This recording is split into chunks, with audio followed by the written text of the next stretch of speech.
orang baik-baik seperti kita ini istilahnya kontra radikalisasi. Jadi kontra radikal dan deradikal. Jadi istilah yang tepat sebenarnya ini banyak ini. Para ahli akademisi kontra teror itu menggunakan istilah kontra radikalisasi untuk acara seperti ini. Jadi ini saya koreksi. Dan yang kedua adalah penggunaan kata Gus kepada saya. Saya nggak pernah mau berkata Gus. Saya bukan anak kiai ini. Saya cucunya kiai dia. Jadi kakek saya itu adalah santri terakhir dari Mbah Yai Saiful Akhwalil. Satu pesantren dengan Mbah Yai Hasyim Asy'ari di Bangkalan. Kakek saya itu generasi terakhir dari santrinya Mbah Yai Khalil, satu kamar dengan Mbah Yai As'ad Samsul Aliyah Sukojo, satu kamar. Jadi teman baiknya Mbah Yai As'ad. Nah itu kakek saya. Bapak saya ya orang biasa, cuma anggota Torikok Masa Bali. Dia kerjanya ya cuma di Torikok aja, bukan kiai, bukan ulama, cuma ya dia orang biasa aja. Jadi jangan panggil saya Gus, panggil aja Islah, atau sering orang panggil saya Cak Islah karena saya orang Madura. Jadi saya panggil Cak, sama seperti jenengan semua ketika panggil tukang sate, kenakan saya. Manggil gelar Gus itu berat sekali. Tiba-tiba saya memaki asongan terus dipanggil Gus, terus maki-maki asongan kan nggak sedar juga. Ini anaknya kiai malah maki-maki orang. Jadi cukup Cak Islah aja. Bapak Ibu sekalian, ini ada pemuka penyuluh agama dari agama lain, dari Katolik, dari Kristen, Protestan, atau mungkin dari yang lain. Ini mayoritas masuk Islam, dan kita yang Islam itu meyakini bahwa Allah itu ada satu. Maka yang menciptakan kita yang Islam ini, dan yang menciptakan bapak-bapak ibu dari pemeluk agama lain itu adalah Tuhan yang sama. Tuhan yang sama. Jadi yang menciptakan orang Kristen dan orang Islam itu Tuhan yang sama, karena Tuhan hanya satu. Yang menciptakan orang Papua, yang menciptakan orang Jawa, menciptakan orang Madura, orang Afrika, orang Eropa, itu Tuhan yang sama. Jadi itu apa yang saya benci? Kalau penciptanya yang sama, yang kemudian membedakan agama kita itu adalah takdir-takdir kelahiran kita sebenarnya. Saya menjadi Islam dan kemudian NU apalagi. Saya karena lahir di Madura, orang tua saya Islam, kakek saya Islam, buyut saya Islam, dan seterusnya NU. Maka kemudian lahirlah saya menjadi orang Islam baru. Kita tidak bicara hidayah atau kesadaran-kesadaran kognitif yang kemudian membuat orang berpindah agama. Kita tidak bicara. Kita bicara takdir kelahiran dan keimanan. Jadi agama yang kita perlu hari ini adalah warisan dari orang itu kualitas. Kalau saya lahir di Manado, mungkin agama saya bukan Islam, mungkin saya Kristen. Dan muka saya itu nggak kayak begini, nggak hitam kayak begini, mungkin glowing, putih kayak orang Manado pada umum. Kalau saya lahir di Meksiko misalnya, orang tua saya beragama Katolik, tetangga saya Katolik, rumah ibadah saya Katolik, sekolah saya Katolik, satu negara istilah Katolik, saya mungkin Katolik. Sementara kelahiran kita itu bukan kehendak kita. Kelahiran kita itu adalah kehendak Tuhan semua. Maka takdir kelahiran menentukan agama kita. Terus kita berbeda agama ini orang siapa? Saya mau tanya. Ini adil adil. Cara beragama dengan akal. Maka kemudian kebencian apalagi cita-cita ingin membinasakan orang lain yang berbeda, ini bertolak belakang dengan takdir keimanan yang dimiliki oleh manusia. Ini ditulis oleh siapa? Ditulis oleh seorang pemikir Islam namanya Habib Ali Al-Jufri dalam bukunya Al-Insan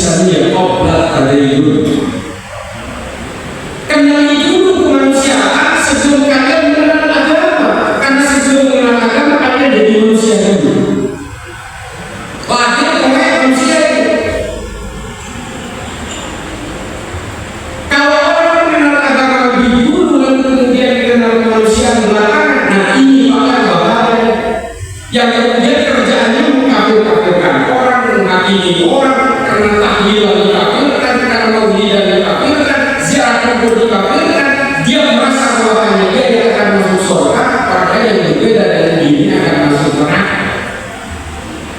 Ini yang dipahami oleh kalangan teroris yang kemudian memilih menjadi pelaku bom bunuh diri, membunuh dirinya untuk membunuh orang lain supaya dirinya masuk surga, orang lain yang terbunuh oleh bom yang ada di tas di belakang punggungnya itu masuk neraka. Kalau buat saya sebagai pemeluk agama yang diberikan rasionalitas berpikir oleh Allah, saya akan berpikir apakah mungkin Tuhan itu menciptakan manusia dan memerintahkan manusia yang lain untuk membunuh manusia yang lain? Saya jadi agama apapun DNA-nya itu bukan diberi tugas oleh Tuhan untuk membiasakan orang lain. Tidak ada tugas itu, Pak. DNA-nya agama itu adalah akhlak, rahmat, cinta, dan damai. Persoalan besar dari teroris yang kemudian ditangkap oleh Densus 88. Saya itu menjadi tenaga ahli di Densus 88 5 tahun. Dan selama itu pula saya menginterogasi teroris, saya ikut serta dalam memprofiling teroris, dan ikut serta juga untuk menyadarkan anak teroris itu. Teroris sudah hampir semua bertemu saya, mulai dari Bandi Ahab yang menginterogasi isi pengalaman saya. Dan prinsipnya sama, Pak. Karena kita ini semua adalah orang kafir karena kita patuh kepada Pancasila. Alasannya apa? Pancasila itu buatan manusia. Kalau kalian patuh kepada undang-undang dan aturan buatan manusia, maka kalian itu togut, halal darahnya untuk dibinasakan. Coba. Ini yang mengatasnamakan Islam, Pak. Dan jangan salah, tidak semua teroris itu mengaku beragama Islam. Yang mempersekusi orang-orang ini yang beragama Islam itu mengaku beragama Buddha, namanya asimilatif. Yang mempersekusi orang Kristen dan orang Islam di Manipur, di Goa, Uttar Pradesh, di Gujarat, di India itu mengaku beragama Hindu, namanya kelompok Siksena dan Hindu. Agama kemudian menjadi hancur-hancuran, dijadikan jubah-jubah kesalehan, dibajak menjadi daging atas nama ayat-ayat suci, atas nama ayat-ayat di dalam kitab suci masing-masing untuk melegalisasi pembunuhan orang lain. Dan ini sudah terjadi di 2 tahun jauh sebelum Kristen, jauh sebelum Islam. Ini saya berikan semuanya nanti berakhir sejarah umum. Sebelum Kristen, Pak, orang sudah menggunakan pembunuhan masal itu dengan menggunakan nama dewa-dewa di Yunani. Lalu kemudian terjadi juga di masa Romawi. Pada masa Kristen juga terjadi. Jangan sampai itu orang Kristen itu saling bantai di Eropa 30 tahun, membunuh 8.150 lebih orang Kristen di Eropa, yang kemudian melahirkan redenominasi di Eropa, Katolik dan Protestan. Karena persoalan ini di Islam lagi, jangan-jangan lewat. Saya belajar sejarah Islam dan filsafat. Kalau kita baca sejarah Islam ini penuh dengan jajaran beratus lapis, sehingga kita itu menjadi tanggungan hari ini bukan sejarah bagi kita semua.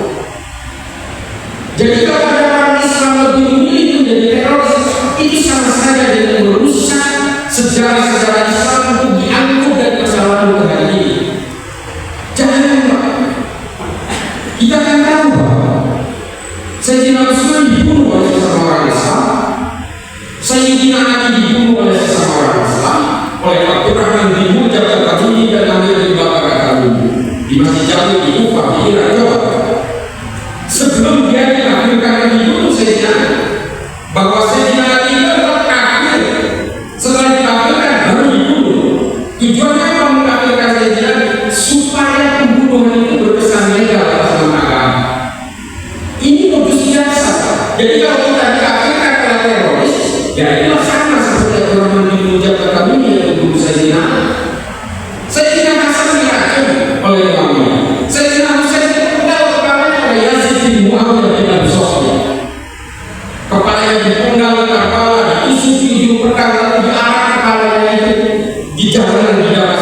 lalu dipersembahkan di dalam baskom, diserahkan kepada raja. Namanya Yazid bin Muawiya. Brutal. Sayyidina Utsman dibunuh oleh siapa? Oleh Muhammad bin Abu Bakar bin Umar radhiyallahu. Hanya gara-gara Muhammad bin Abu Bakar gagal dilantik menjadi gubernur Mesir. Dan hanya berislah-islah. Malah ditambah dengan kapan yang tidak punya otak menjadi teroris atas nama Islam. Menurut saya kebodohan yang paling hakiki. Ya saya katakan aja, mari kita baca-baca soal sejarah. Repotnya kita tidak punya perjanjian damai antara sesama orang Islam, sehingga perpecahan Sunni dan Syiah menjadi paling remeh sampai hari ini dan dimanfaatkan oleh berbagai operasi intelijen barat supaya kita selalu mengaktifkan satu sama lain. Yang Syiah mengaktifkan Sunni, yang Sunni mengaktifkan Syiah. Giliran Iran menyerang Israel, semuanya dihubungkan. Kita dihubungkan. Kan repot. Mereka mengaku Islam, tapi selalu kita kafirkan. Sebenarnya yang berani menyerang Israel dengan rudal balistik berkecepatan 15.000 km per jam, itu justru orang Iran yang dulu kita kafirkan. Bingung kan? Sementara yang mengaku Sunni, yang dianggap satu golongan dengan kita, gak pernah. Ini gara-gara perang yang dilegitimasi dengan agama. Makanya saya di YouTube saya di ayat saya bilang jangan pernah melegitimasi perang dan pembunuhan massal itu dengan menggunakan agama.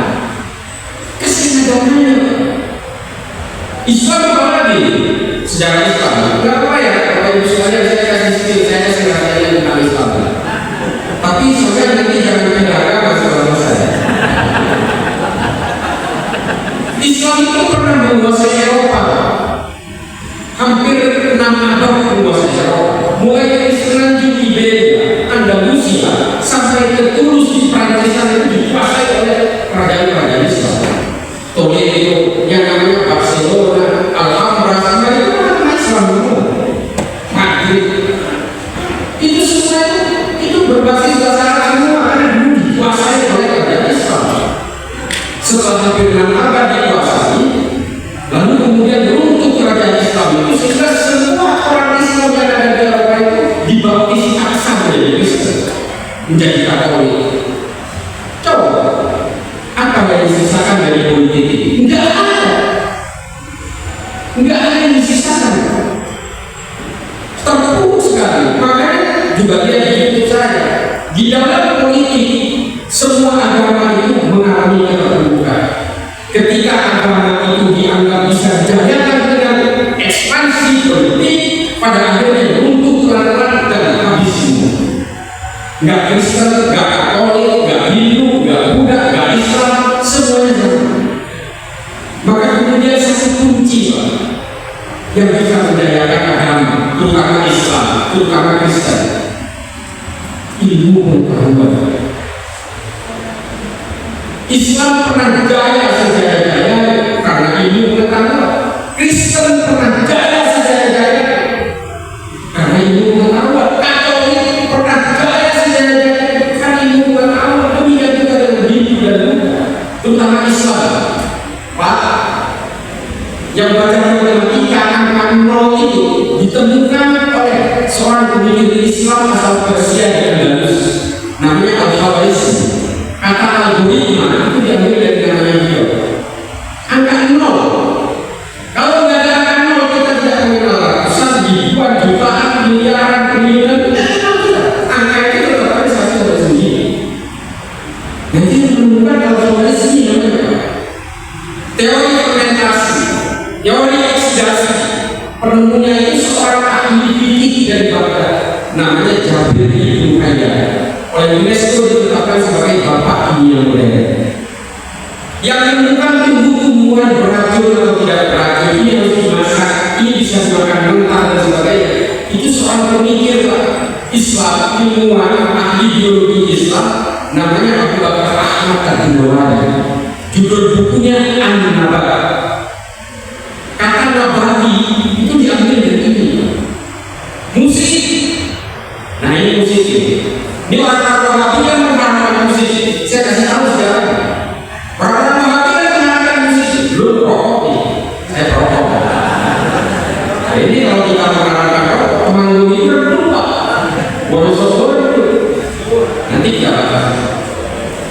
musik. Musik ini pada zaman Sayyidina Umar ada seorang pengamen di Madinah namanya Sa'id Khawir, nama pengamen ini menggunakan kotak kurma yang dipilih kemudian dijadikan alat petik. Dia kaya selama 21 tahun di Madinah sampai meninggal. Kalau musik itu haram, Pak, Sa'id Khawir sudah dilarang oleh para khalifah pada zaman Khulafaur Rasyidin. Dia nyanyi dari rumah-rumah di pasar pagi di Madinah. Sa'id Khawir ini ditulis oleh siapa kisah ini? Oleh seorang ulama ahli sejarah namanya Al-Isfahani, nama kitabnya Al-Abdoni. Gak usah baca, saya yang baca, saya ceritakan saja. Baca itu berarti saya baca buku itu 1000 halaman per bulan, gak bisa gitu. Jangan gitu, berat.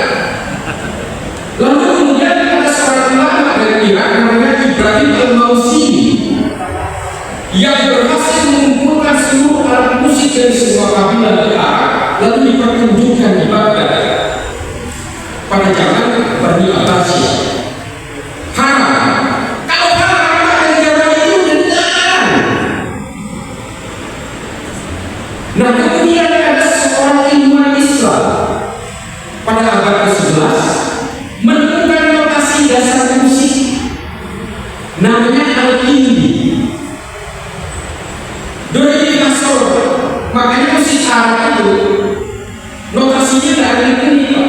Cuma 4 not musiknya yang dipakai, nggak ribet. Ini penemunya Al-Kindi. Lalu kemudian 60 tahun kemudian disempurnakan oleh seorang ahli fikih dan juga pemikir Islam namanya Al-Farabi, menulis kitab Al-Kitabul Musik Al-Kabir. Kata musik dan judul kitab ini. Lalu kemudian diterjemahkan ke Eropa dalam bahasa Latin, judulnya De Opus Musicae. Lalu pemikiran Al-Farabi inilah yang melahirkan notasi musik do, re, mi, fa, sol. Lasikonya tentunya nanti di Eropa. Ini yang kemudian mengilhami musik di Eropa, melahirkan musik-musik baru di Andalus dan juga berbagai musik di Eropa Timur yang kemudian dilahirkan Beethoven, Bach, Mozart, Tchaikovsky, Rachmaninoff dan seterusnya. Musik itu dari peradaban Islam. Tiba-tiba ada ulama dari Saudi berpaham Wahabi dan Al-Bani dan mengkarangkan musik. Melihat sejarahnya. Bahkan dalam Ihya Ulumuddin, siapa yang pernah ngaji Imam Al-Ghazali, dia mengatakan musik satu-satunya media yang bisa terukur untuk menghadirkan Tuhan, menghadirkan Allah lewat telinga kanan dan telinga kiri. Itu musik saja. Orang bisa menolak dakwah, tapi kalau lewat musik orang merekam dan mengekstraksi mana. Itu kata Imam Al-Ghazali di dalam Ihya. Kok tiba-tiba diharamkan? Nah, pemahaman seperti ini kemudian membuat orang menjadi gelisah, Pak. Keluar rumah sedikit karena dia menganggap bahwa musik itu haram. Dia gelisah karena ketika keluar dari rumah tiba-tiba ada musik. Handphone ada ringtone-nya lagi. Coba apa lagi? Belum lagi yang mengharapkan bank. Ini para pemilu nanti saya bicara soal fikih bagaimana cara mencarakan wali kepada wali hakim yang kemudian ulama-ulama masyhur di zaman Mesir menghalalkan tatap muka dalam kehidupan. Ini peradaban manusia, ini maka syariat. Ini mengharapkan bangga. Kita akan tahu ini, mungkin saya sebenarnya pagi hari akan bicara di depan para alim, para ulama, menang ini. Karena semuanya rata-rata juga ada diam, tapi sebenarnya begini semua. Mengharapkan bahwa kita semua meyakini konsep fikih itu adalah tabiat indah. Kalau dulunya haram, hilirnya juga haram dong.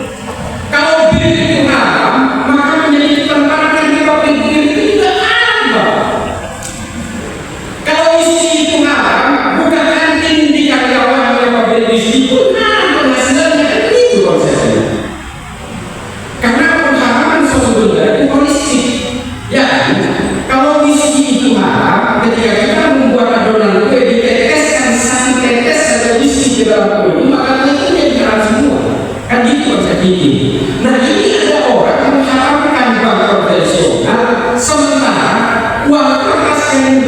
produk kita bangun Pancasila itu ada di dompet ya, baju langsung tanya gimana cerita ngurus KTP itu mereka kan nggak haram ini gaji orang di transfer ya BRI semua negara. Ini soal logika fikih yang sangat sederhana.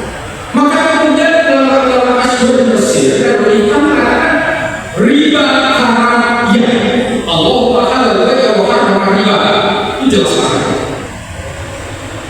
Tapi mengharamkan bank ya secara bank itu masuk riba enggak itu. Gimana ceritanya? Sebab kalau kita mengharamkan bank konvensional kita tidak bakal pernah naik pesawat. Kita jalan kaki kalau umroh atau haji. Pesawat itu maskapai itu nyicil semua dengan bunga-bunga ya Pak. Enggak ada maskapai yang dilunas itu. Apa enggak aman semua enggak pesawat-pesawat itu jadi pramugarinya, jadi pilotnya. Kita yang menjadi penumpang yang haram Pak. Maka kemudian kita tetap mengharamkan riba. Tapi kalau bank konvensional masuk riba, habis kita. Ini gedung ini Pak mustahil ya ada riba bank.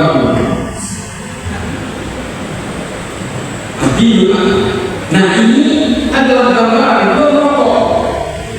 Ini kalau Syekh Abdul Ghani An-Nablusi yang memberikan gambaran tentang kehalalan rokok, wah ini coba baca kitabnya. Kalau mau ini ada ibunya Syekh Abdul Ghani An-Nablusi seorang ulama dari Damaskus dari sini. Saya mau waktu itu ngambil daurah, makanya saya tahu kitabnya. Dan dia mengatakan tahu asal muasalnya Wahabi ini mengapa mengharamkan rokok? Karena di Saudi tidak tumbuh rokok. Jangan ada ulama-ulama di Timur Allah itu. Iya kalau rokok yang haramkan itu para petani terbakar di Timur itu nggak bisa kalau jalan raya yang dulu. Nah ini persoalan khilafiyah dan kerugian yang saya berkata. Kita nggak bakal bisa move dari kemajuan agama-agama yang kita kalau kemudian kita selalu terlibat dalam debat-debat receh dan dalil-dalil. Kalau kita selalu berdebat soal dalil, Pak, seterusnya kita akan menempatkan Tuhan sebagai objek sengketa. Udah yang benar saya dan kalian pasti salah. Tuhan jadi objek sengketa terus-menerus, bahkan saling bunuh hanya karena mempersenjataan kita. Jadi teroris-teroris itu kemudian tidak menyadari bahwa pada zaman Rasulullah ini ditulis tuntas oleh Al-Mas'udi, ditulis tuntas oleh Al-Tabari, Ibnu Ishaq dan juga saat bin Ubadah juga ditulis bahwa Rasulullah pernah melahirkan aturan di Madinah yang sama sekali tidak bersumber dari Al-Quran ataupun bisikan-bisikan gaib lewat malaikat Jibril. Tidak pernah. Rasulullah pernah membuat aturan yang bersepakat dengan orang lain lagi. Namanya Sohifatul Nabi yang kita kenal dengan piagam Madinah. Itu Rasulullah. Pancasila itu kata Ibnu Khaldun dalam Al-Muqaddimah disebutkan bahwa Sohifatul Madinah itu adalah kesepakatan bersama yang dibangun untuk membentuk suatu bangsa. Piagam Madinah. Apa tujuan piagam Madinah? Piagam Madinah itu tujuannya adalah untuk mengakui hak dan kewajiban setiap warga negara tanpa memandang suku dan agama. Yang kedua, setiap manusia apapun sukunya, apapun agamanya dilahirkan dengan harga diri yang sama. Itu motivasi Rasulullah membuat Sohifatul Madinah. Pancasila isinya sama. Pancasila juga dibuat oleh para pendiri bangsa sebagai kesepakatan bersama. Pernah ada usulan bagaimana kata syariah dimasukkan ke dalam undang-undang dasar, ke dalam Pancasila. Ulama-ulama juga menolak. Apa masalahnya? Yang mau dipakai itu syariat versinya siapa? Ini kan pertentangan terus. Kita ini mengaku beragama Islam, tapi sebenarnya kita ini adalah pengikut tafsir-tafsir Islam semua. Udah kita harus jujur aja. Kita sama-sama bersyahadat, kita sama-sama mengaku bersyahadat kepada Al-Quran, kita sama-sama mengaku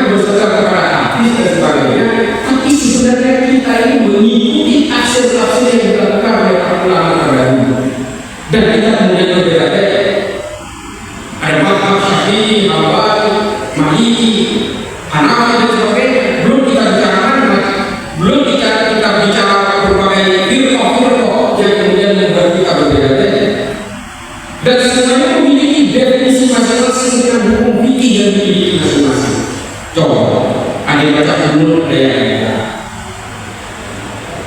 Ada yang baca talqin, ada yang enggak. Ada yang mengharamkan ziarah kubur, ada yang enggak. Kalau negara ini dijadikan negara agama Islam, Islam versinya siapa? Kalau versinya NU, ya orang dia pasti nganuk lah. Orang Wahabi pasti nganuk. Kalau ada Indonesia ini dijadikan negara Islam versi Wahabi, udah pasti bangsa-bangsa yang dimana di Jufa itu nggak ada senjata lagi. Jadi kemudian minta itu perbedaan ini dibuat berdasarkan kesepakatan bersama yang bernama Pancasila, dan itu akan menjadi perkara. Saya 2 tahun menjadi advisor of government of Somalia, pemerintah Somalia. Saya 2 tahun jelek-jelek lahir di Madura, anak petani, jadi penasehat pemerintahan Somalia untuk kontra radikal 2 tahun. Dia bukan itu biasa. Saran saya kepada pemerintahan Somalia, saya ceritakan Somalia. Somalia ini Pak 100% agamanya Islam. 100% pemeluk manhaj Wahabi Salafi. 100%. Saya 2 kali di sana di sini. Undang-undangnya 100% berdasarkan hukum hudud. Kalau nyolong potong tangan, nyolong lagi potong kaki, demikian seterusnya. Pemeluk agama lain bisa tinggal di Somalia, tapi tidak boleh mendirikan rumah ibadah atau melakukan ibadah-ibadah ritual di luar ritual yang diyakini oleh mereka Islam. Itu Somalia. Tapi Pak, perangnya sudah hampir 40 tahun udah di antara mereka semua. Setelah dikuasai pemberontak yang namanya Al-Shabaab, setengah lagi dikuasai oleh pemerintahan Somalia hari ini. Agamanya sama Pak, pahamnya sama, mazhabnya sama, manhajnya sama, hukumnya sama. Tapi mereka kebingungan, kok perangnya udah. Lalu saya bilang, bisa nggak negara kamu di-restart ulang? Bikin Pancasila seperti kami. Dia bilang nggak bisa Pak. Jangankan Pancasila, kembali ke kitab Islam yang moderat dan toleran itu susahnya Pak. Apalagi membuat satu dasar filsafat baru seperti Syaikhul Madinah. Mereka bilang berat. Oh kalau itu apa?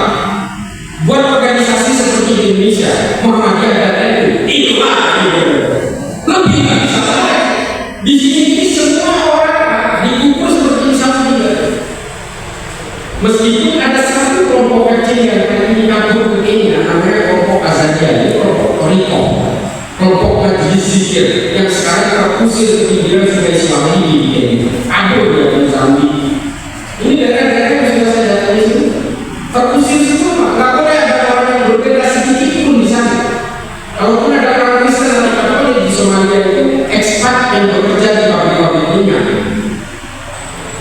Coba kayak gini masih berperang Pak. Dan mereka menyesali karena mereka tidak punya perkat dan bicara yang sama seperti agama Madinah dan Pancasila ini. Begini, gak bisa Pak, gak ada obat. Tidak ada obat. Belum kita bicara Sudan. Genosida Darfur Pak, 3 bulan saya di Sudan. Di sebuah kota kecil namanya Jenain, di perbatasan dengan Mali dan Chad. Yang mereka lakukan adalah saling bantai sama orang Islam. Cuma yang satu keturunan Arab, yang satu orang Islam asli Afrika. Kelompok Janjaweed keturunan Arab ini ingin menghabisi orang Afrika asli, meskipun agamanya sama. Ini adalah efek karena negara mereka itu tidak punya perangkat. Kita Pak Indonesia ini, bapak-bapak nyadari bahwa kita itu punya 17.000 pulau, 812 bahasa dan dialek yang berbeda. Sukunya 763 berbeda-beda, tapi kita menjadi satu negara yang utuh sudah hampir 100 tahun. Arab ini bisa dibilang satu suku Pak. Bahasanya bisa dibilang sama semua dialek yang berbeda. Kalau di selatan ngomongnya Okhwa, di utara ngomongnya Gawah. Padahal masing-masing saling mengerti.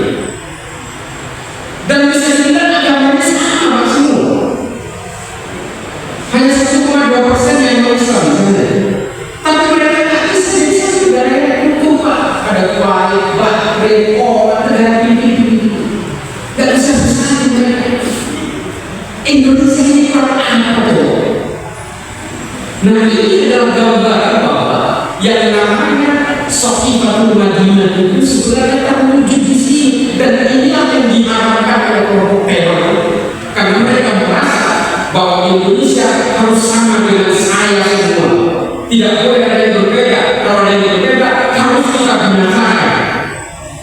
Islam menjadikan kayak ini, nggak ada yang lain macam Islam, nggak ada. Padahal Rasulullah sendiri dipaksa oleh para sahabat, ya Rasulullah, sebelum kamu wafat sebutkan nama pengganti. Enggak, saya tidak tahu kata Rasulullah. Dipaksa lagi sama para sahabat, Rasulullah tunjuk nama pengganti. Rasulullah tetap tidak tahu. Yang saya khawatirkan bukan pengganti itu pasangan saya. Yang saya khawatirkan adalah umatku. Rasulullah tidak pernah menunjuk pengganti. Rasulullah tidak mau cawe-cawe dalam urusan politik. Kalau Rasulullah mau bisa saja menunjuk sepupunya yang sangat pintar oleh Sayyidina Ali dan itu. Tapi tidak pernah Rasulullah menunjuk ini. Semua kitab sejarah tidak pernah menunjukkan Rasulullah menunjuk pengganti, kecuali kitab-kitab sejarah yang direproduksi oleh para rasul dan gila. Kalau tanya apa itu kemarin termasuk Imam Suyuti tidak ada cerita. Saya belajar sejarah, saya belajar sejarah. Tidak ada. Karena Rasulullah memang tidak mau menggiring ke urusan agama, tidak mau menggiring ke urusan kekuasaan. Rasulullah hanya ingin menanamkan bahwa dalam Islam itu harus bergerak dalam koridor akhlak, damai dan rahmat. Ahmadul karimah dan rahmatan lil alamin. That's it. Ilmu pengetahuan kemudian harus diglorifikasi. Ibnu Sina mencari jarak bulan dan matahari di mana saja sekarang masih dipakai, nggak pakai teleskop. Kamera yang ada di kita ini kamera semua. Penemunya siapa? Namanya Ibnu Haifah, bukan orang Jerman.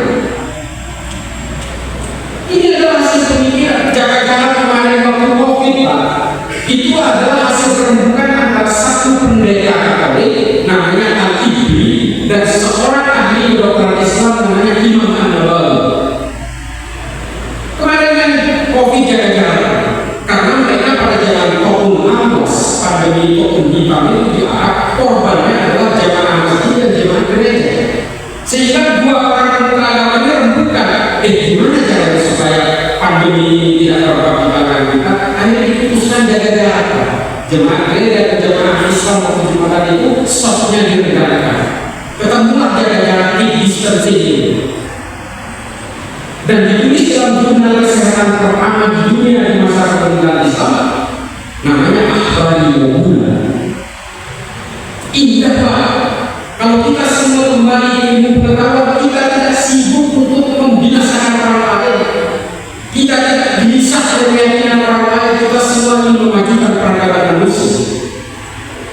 Nah ini bapak-bapak dulu dari anak ini, tolong suarakan ini. Mari suarakan, kita majukan agama kita masing-masing, mau Kristen, mau Katolik, ilmu budaya Islam, majukan dengan ilmu pengetahuan.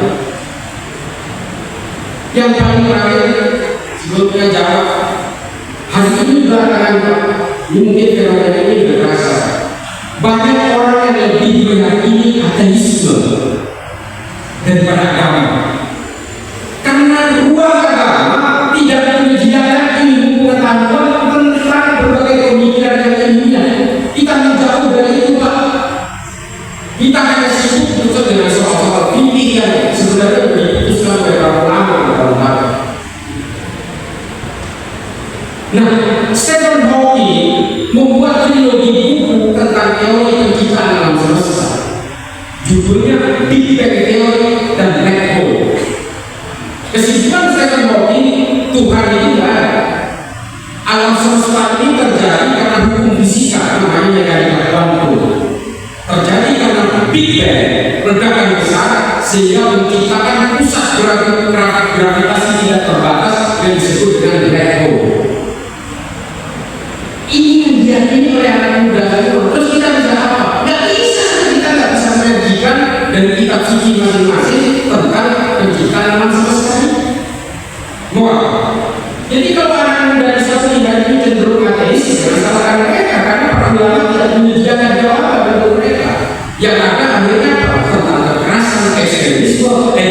kalau suamimu tidak setuju kawin lagi, kamu akan masuk neraka. Itu aja terus disuarakan.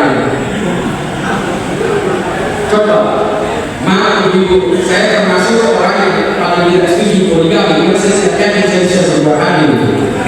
Maaf laki-laki. Ya silakan aja kalau bisa berubah hati, tapi ada yang bilang bukan hanya soal uang, tapi juga soal perasaan gitu kan. Dan saya, anak saya perempuan, hari ini anak saya sekolah Skotlandia S2, anak saya laki-laki sekolah di Malaysia. Jadi saya menganggap bahwa menjadi laki-laki atau perempuan itu semuanya kehendak Allah. Jadi kita tidak boleh membeda-bedakan. Hargai juga perasaan mereka. Jangan melihat gender karena mereka itu manusia. Itu prinsip saya. Kata siapa? Kata seorang ahli fikih perempuan terkenal di dunia namanya Profesor Aziz Zaini. Seorang penjagoan 30 juz dan dipahami. Gak pernah kan? Sebagai perempuan nonton dong fikih-fikih perempuan. Jangan sampai jadi korban kebanyakan semua. Fikih-fikih perempuan yang hari ini ada itu dirembukan oleh laki-laki, direproduksi laki-laki, lalu dipaksakan diperlakukan kepada perempuan yang laki-laki. Jadi sampai ini korban kebanyakan semua ini. Maka kalau ada seorang fikih perempuan yang mengeluarkan tentang perempuan, isi hati perempuan, kepentingan perempuan, melawan misogyni dan sebagainya. Harus. Makanya anak saya yang perempuan ini itu tidak juga. Jadi sama. Selalu saya beri pengetahuan soal tajwid, saya ajarkan sendiri. Jadi ketika dia lulus dari UI, dia mengambil PhD, ya saya bilang keberakan. Dan alhamdulillah dia dipilih dari lolos juga. Kita nggak tahu dia yang berangkat. Anak saya mengambil S3 di sini katanya mau mana? Muka menikah, udah gak menikah aja, tapi nikah dulu karena saya tahu menikah itu begitu bahayanya pergaulan itu. Jadi kejarlah ilmu terus. Jangan sampai ke Cina, kalau sampai ke Cina cuma yang nikah.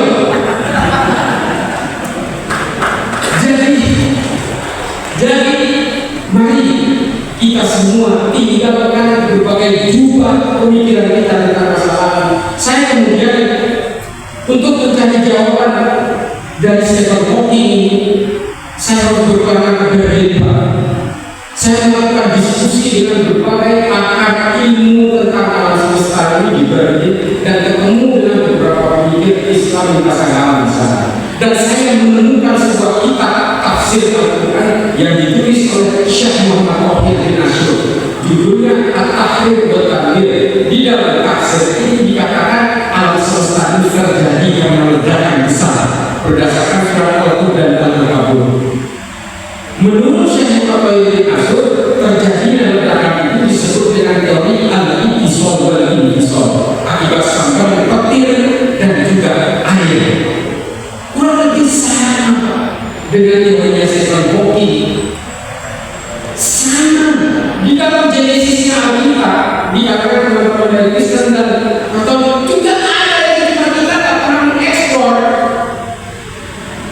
Nah ini adalah gambaran bahwa kita telah lama meninggalkan ilmu pengetahuan sehingga anak-anak kita lebih mengikuti pemikiran-pemikiran yang saintifik menurut mereka dan meninggalkan konsep logis. Mereka lebih percaya pada Tolkien, Sakaris dan Hegel. Ini orang-orang yang mengajarkan anak-anak kita ini ke arah ateisme. Mari belajar, Pak. Terus saya baca buku 1000 halaman enggak. 200 halaman per minggu. Mobil saya itu buku semua itu. Saya tidak ingin menganggap saya hebat, tidak. Tapi kalau tidak begini, maka peradaban manusia kita ini, Huawei itu sudah menciptakan prototipe handphone yang microchipnya ditanam di kepala untuk 20 tahun ke depan. Jadi kalau kita kawin istri, dia langsung connect, Pak. Enggak perlu begini pakai headset, semuanya udah kita deteksi speaker dan kuping. Dia menggunakan sensor saraf. 20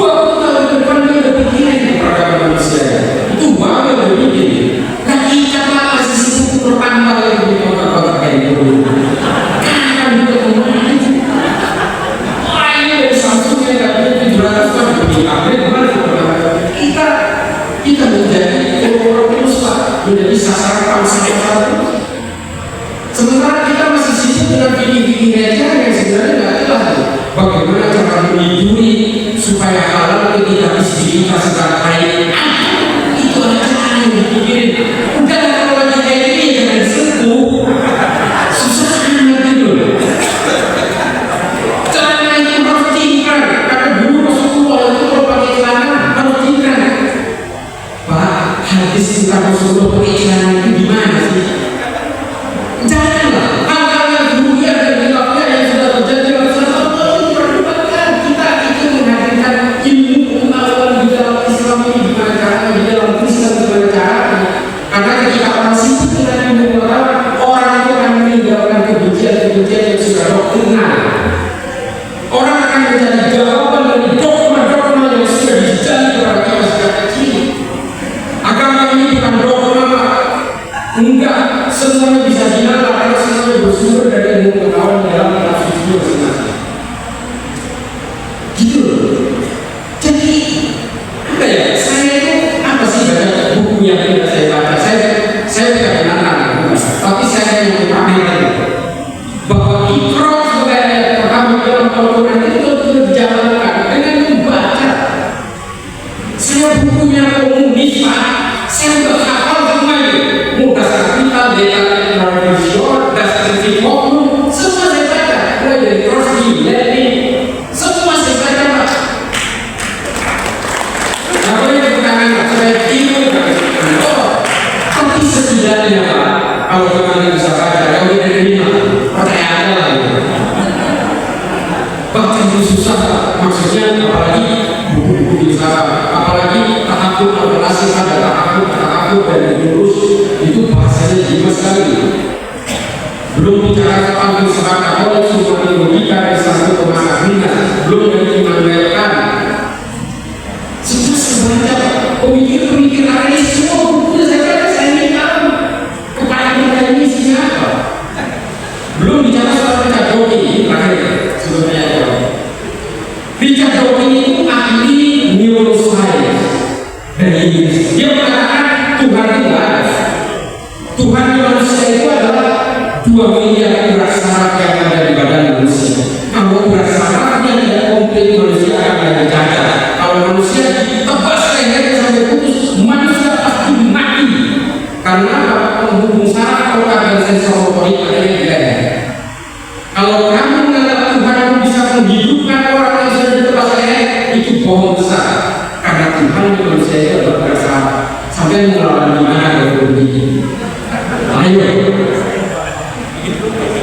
Ya kita bisa jawab kalau kita itu selalu menjauh dari ilmu pengetahuan. Nah, ini yang harus kita kembalikan mindset kita dalam menerima agama, bahwa agama ini adalah pengawal peradaban manusia. Saya tadi cerita, dulu ulama masyhur mengharamkan penyerahan babi kepada wali hakim lewat itu. Saya kira betul itu, saya punya fakta lagi. Diharamkan. Jadi wali hakim dan wali harus bertatap muka untuk menyerahkan anak ketika mendidikan. Sejak apapun harus pulang. Kalau bapaknya di Eropa, ya pulang ke Indonesia. Nggak mesti penghulunya yang diberangkatkan ke Eropa, yang mana orang yang di Papua. Jadi lalu kemudian kita kenal sebuah teknologi baru namanya video call. Lalu tafsir dan fatwa para ulama masyhur juga karena ternyata dalam video call wali dan wali hakim itu bisa bertatap muka karena bahasanya bertatap muka. Al-wajah diterjemahkan. Nah ini kita lakukan dalam video call karena kemudian ulama masyhur memperbolehkan seorang wali kepada wali hakim menyerahkan anaknya untuk dinikahkan cukup dengan video call. Ini namanya maqasid syariah, fungsi hukum agama mengawal peradaban manusia. Bukan yang halal kemudian diharamkan, yang haram dihalalkan, bukan. Ini fungsi agama, the guidelines of morality, sebagai panduan moral. Itu Pak fungsi agama. Bukan untuk saling membinasakan atau saling menjilat. Saya kira itu saja mudah-mudahan bisa menjadi masalah bagi saya ilmu dan juga bermanfaat bagi siapapun yang ada di bawah di sini. Wallahu a'lam. Wassalamualaikum warahmatullahi wabarakatuh.